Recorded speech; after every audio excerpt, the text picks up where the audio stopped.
तोहर छूटल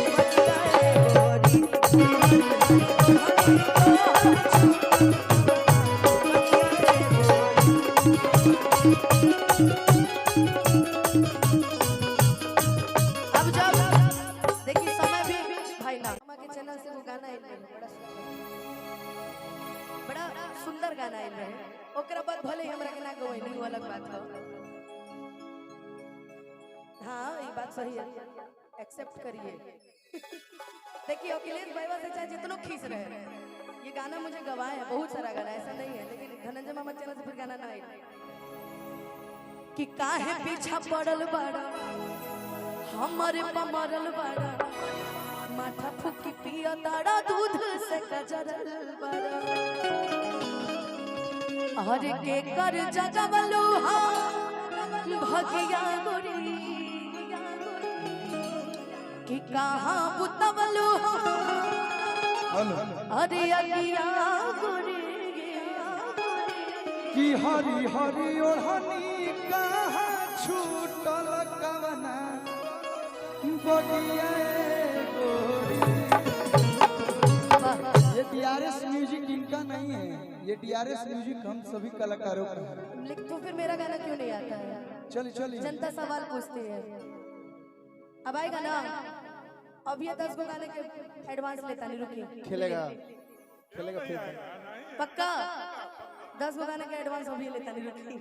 कि हरी हरी ओढ़नी तोहर छूटल कवना बगिया गोरी हरी हरी ओढ़नी तोहर छूटल कवना बगिया गोरी काहे पीछा पड़ल बाड़ा हमारे पमरल बाड़ा माथा फुकी पिया ताड़ा दूध से कजरल बाड़ा एकर जगवलू हा भगिया गोरी कहाँ बुतवलू हा अगिया गोरी। देखिए गाना के राइटर कि आंसू प्रियांशु से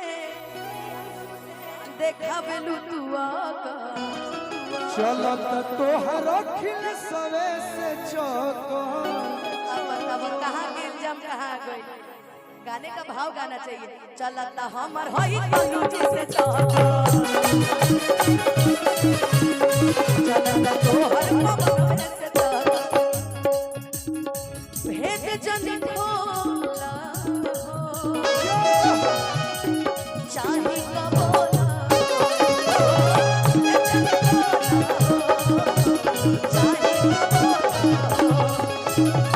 अरे छोटे में खोटेलू अरे सगिया गोरी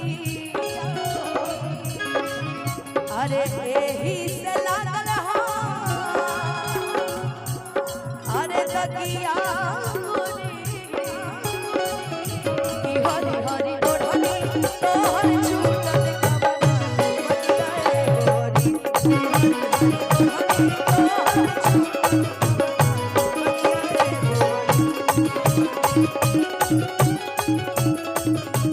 अब जब देखिए समय भी भाई ना समय भी कम बा एगो चलत रहे यही में बड़ा सुंदर एगो गीत वो आंसू बाबा लिखले बनी आइला हमारा